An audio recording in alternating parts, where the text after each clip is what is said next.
മമ്മൂക്ക സിനിമയായ ബസൂക്കയുടെയും ആവേശം എന്ന് പറയുന്ന സിനിമയുടെ 12 ദിവസത്തെ വേൾഡ് വൈഡ് കളക്ഷനും മറ്റനേകം അപ്ഡേറ്റുകളൊക്കെ ആയിട്ടാണ് നമ്മൾ ഈ ഒരു വീഡിയോയിൽ സംസാരിക്കാൻ വേണ്ടി പോകുന്നത്. അതിലേക്ക് വരാൻ അതിന് മുന്നേ മൂവി പ്ലസ് മീഡിയ എന്ന് പറയുന്ന നമ്മുടെ ചാനൽ ആദ്യമായിട്ട് കാണുന്നവരാണെങ്കിൽ സബ്സ്ക്രൈബ് ചെയ്യുക, സപ്പോർട്ട് ചെയ്യുക. ആവേശം എന്ന് പറയുന്ന സിനിമ 12-ാം ദിവസം തിങ്കളാഴ്ചയിലൂടെയാണ് നമ്മൾ കടന്നു പോകുന്നത്. ഈ ചിത്രത്തിൻ്റെ കളക്ഷനെ കുറിച്ച് പറയുകയാണെങ്കിൽ 11 ദിവസങ്ങളിലും ചിത്രം കേരളത്തിൽ നിന്നും 3 കോടിക്ക് മുകളിൽ കളക്ഷൻ നേടാൻ സാധിച്ചിട്ടുണ്ടായിരുന്നു. ഇന്നലെ ഞായറാഴ്ച വരെ. ഇന്ന് തിങ്കളാഴ്ചയും ചിത്രത്തിന് 3 CRൽ ഇടം പിടിക്കാൻ സാധിക്കുമോ എന്നാണ് ഇപ്പോൾ ആരാധകർ ഉറ്റുനോക്കുന്നത്. ഇപ്പോൾ ബുക്ക് മൈ ഷോ ആപ്പിൽ ഓരോ മണിക്കൂറിലും 6000-ന് മുകളിൽ ടിക്കറ്റ്സുകളാണ് സോൾഡ് ഔട്ട് ആയി പോകുന്നത്. 2.5 കോടിക്കും 3 കോടിക്കും ഇടയിലാണ് ചിത്രത്തിൻ്റെ തിങ്കളാഴ്ചയായ 12-ാം ദിവസത്തെ കളക്ഷൻ നാം പ്രതീക്ഷിക്കുന്നത്.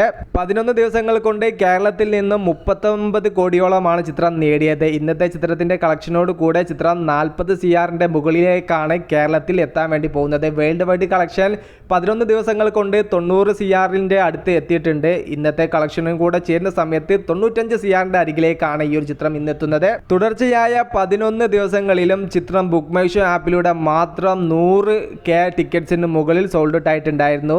12-ാം ദിവസമായ തിങ്കളാഴ്ച ഇന്ന് ബുക്ക് മൈ ഷോ ആപ്പിൽ എത്ര ടിക്കറ്റ്സ് സോൾഡ് ഔട്ട് ആയി എന്നും ആരാധകർ ഉറ്റുനോക്കുന്നുണ്ട്. സ്ലോ പേസ് സിനിമകളോട് മമ്മൂക്ക തൽക്കാലം വിട പറഞ്ഞിരിക്കുകയാണ്. മമ്മൂക്കയുടെ അടുത്തതായി തിയേറ്ററിൽ എത്തുന്ന സിനിമകളാണല്ലോ ടർബോ, അതുപോലെ ബസൂക്ക ഓണം റിലീസായിട്ടാണ് തിയേറ്ററിൽ എത്തുന്നത്. മികച്ച രീതിയിലുള്ള ഒരു എന്റർടൈനർ സിനിമ തന്നെയായിരിക്കും ബസൂക്ക. മമ്മൂക്കയോടൊപ്പം ഒട്ടനവധി താരങ്ങളാണ് ചിത്രത്തിൽ വേഷമിടുന്നത്. ബാബുൻ്റെയും ഗൗതം വാസുദേവ് മേനോനും പ്രധാന വേഷത്തിൽ തന്നെ എത്തുന്നുണ്ട്. ചിത്രത്തിൽ ഷൂട്ടിംഗ് പൂർത്തിയായ ചിത്രത്തിന്റെ പോസ്റ്റ് പ്രൊഡക്ഷൻ വർക്കുകൾ പുരോഗമിക്കുകയാണ്. മലയാള സിനിമയ്ക്ക് ഇതുവരെ പരിചയമില്ലാത്തൊരു ജോണറാണ് ബസൂക്കക്ക് ആധാരമെന്നാണ് അറിയാൻ സാധിക്കുന്നത്. ടർബോ ഒക്കെ മമ്മൂക്കയുടെ മാസ് മസാല എന്റർടൈനർ സിനിമകളുടെ ഗണത്തിൽപ്പെടുന്ന സിനിമയാണ്. എന്നാൽ ബസൂക്ക തികച്ചും വേറിട്ടൊരു സിനിമ തന്നെയായിരിക്കും മമ്മൂക്കയുടെ കരിയറിൽ നിന്നും ലഭിക്കാൻ വേണ്ടി പോകുന്നത്. ഓണം റിലീസായിട്ട് തിയേറ്ററിൽ എത്തുന്ന ചിത്രത്തിന്റെ അപ്ഡേറ്റുകളെല്ലാം കുറച്ച് ലേറ്റ് ആയിട്ടേ വരികയുള്ളൂ. ടീസറും ട്രെയിലറും ബാക്കിയുള്ള പ്രൊമോഷൻ വർക്കുകളെല്ലാം കുറച്ചും കൂടെ ഡിലേ ചെയ്തതിന് ശേഷം മാത്രമേ പുറത്തു വിടുകയുള്ളൂ.